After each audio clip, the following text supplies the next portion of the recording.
Hola, ¿qué tal? Mi nombre es Harold Mosquera, soy estudiante de Derecho de la Universidad del SINU y en mi materia de administrativo con el doctor Alonso Cortina les vengo a presentar mi parcial del primer corte, el cual trata de la justificación de un mapa conceptual que le presentamos en la clase y que fue previamente calificado. El tema a tratar aquí es el Estado en cuanto a la personería jurídica que se le reconoce, a la responsabilidad que éste tiene y al daño. Entonces, entendiendo Estado en cuanto a su concepto básico como aquel que se encuentra jurídicamente organizado, entendiéndolo como una persona jurídica. Y si bien nos vamos al artículo 76 del Código Civil, el cual habla de las personas, que nos expresa que existen dos tipos de personas: personas naturales y personas jurídicas. En este sentido, las personas naturales somos todos los individuos de la especie humana, sin distinción de raza, sexo, estirpe o condición. Y la persona jurídica no es más que aquel ente ficticio que carece de voluntad, pero que tiene capacidad para adquirir derechos y contraer obligaciones. Entonces, la personería jurídica del Estado no es más que ese reconocimiento por el ordenamiento jurídico de esa capacidad jurídica. Entonces, la personería jurídica es el reconocimiento del ordenamiento jurídico de esos derechos y esas obligaciones. En este sentido, el Estado debe tener un representante, ya que, como lo mencioné, carece de voluntad y por lo tanto ese representante tiene que interpretar su objeto y ejecutarlo. Además, el ordenamiento jurídico reconoce esto a través de privilegio legal, que puede ser también este privilegio legal cuando la misma ley determina qué entes tienen personería jurídica. O sea, el privilegio legal es cuando la ley dice: el Estado tiene personería jurídica, la ley lo reconoce. El privilegio administrativo es cuando el gobierno, autorizado por la misma ley, autoriza o dice que pues cierto ente puede adquirir esa personería porque cumple ciertos requisitos exigidos por el ordenamiento jurídico. En este sentido,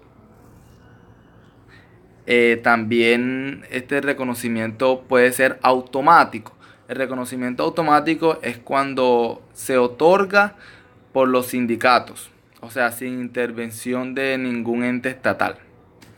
Eso está en el artículo 39 de la Constitución Política de Colombia. Y por último, las partes del supuesto, que es el reconocimiento del derecho y de la obligación, que ya lo mencioné. Continuando con la responsabilidad del Estado, es importante recalcar que en cuanto a su evolución histórica, en la edad antigua el Estado no era responsable de ningún daño que este mismo causaba.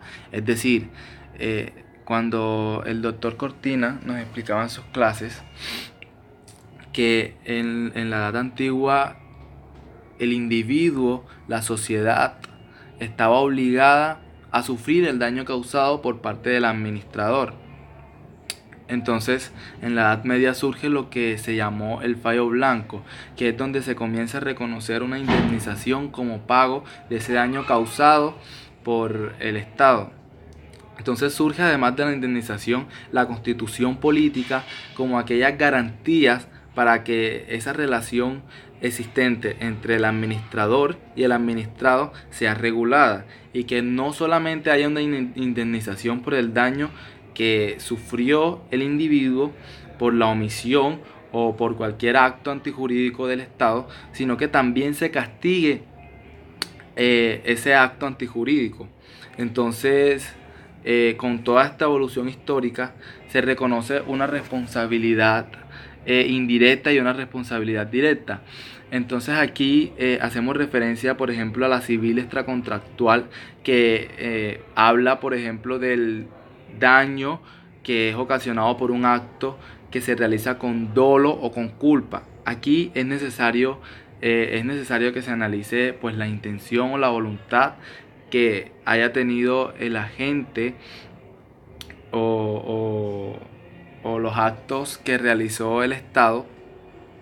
Todo esto es importante en materia civil. En este sentido, existen unas vertientes que son la tesis orgánica, por ejemplo, que es la actuación de los agentes de la persona moral, y la tesis que habla de la falla del servicio viene siendo básicamente todas esas fallas o actos defectuosos que se dan en el servicio que presta el Estado o la violación de una obligación administrativa.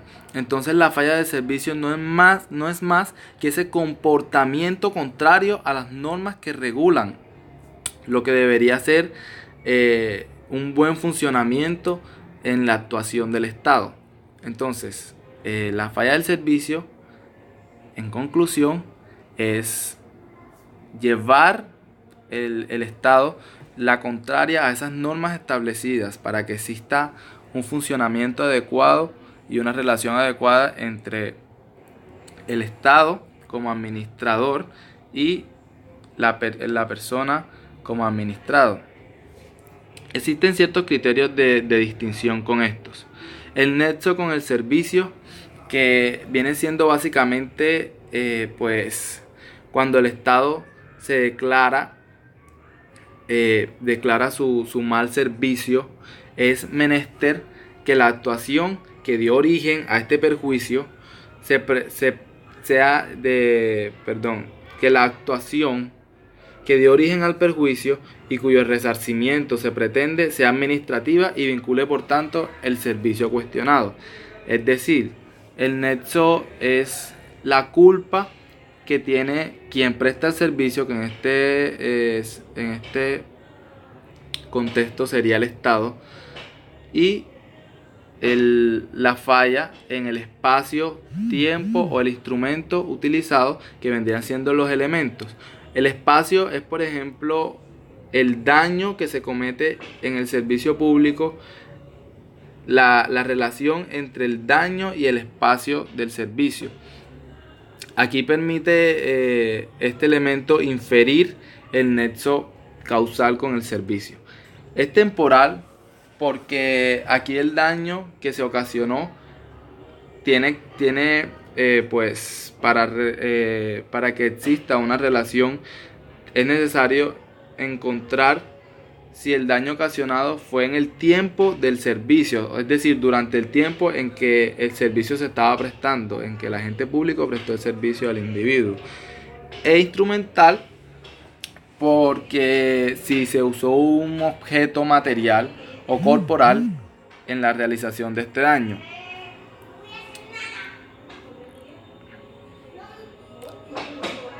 Aquí debe existir además el deseo de ejecutar ese servicio. Ese deseo de ejecutar el servicio es la intención o la voluntad de la conducta que realiza la gente en cuanto a esa convicción que se tenga respecto a que si su actuación está ejecutando o no el servicio. Y la impulsión del servicio, que no se trata sino de preguntar si el servicio impulsó a la gente en la producción del daño. Y además este elemento no es definitivo, pero sí es un indicio. Y para terminar con la última parte de mi presentación, el daño. ¿Qué viene siendo el daño?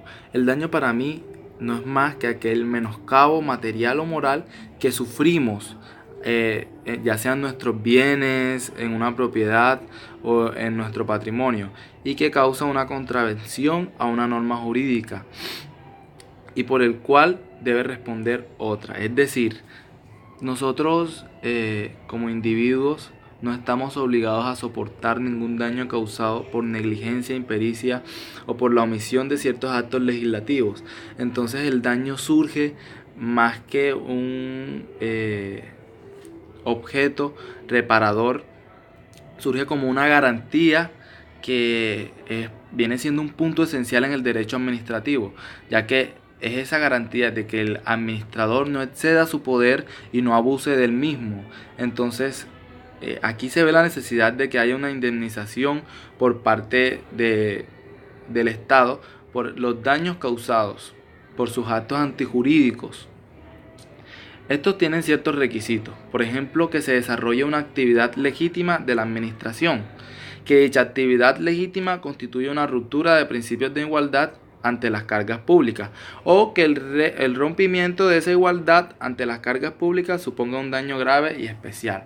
Por ejemplo, en la teoría del daño especial, esta se origina siempre que en la gestión de los servicios públicos y a pesar de la legalidad de la actuación, el Estado produce al particular un daño considerablemente que excede aquel sacrificio que el común de los ciudadanos debe normalmente soportar para el cumplimiento de los fines sociales del Estado. Con esto culmino mi presentación.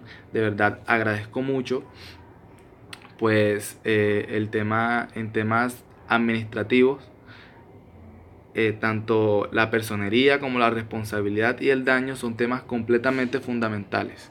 Muchísimas gracias.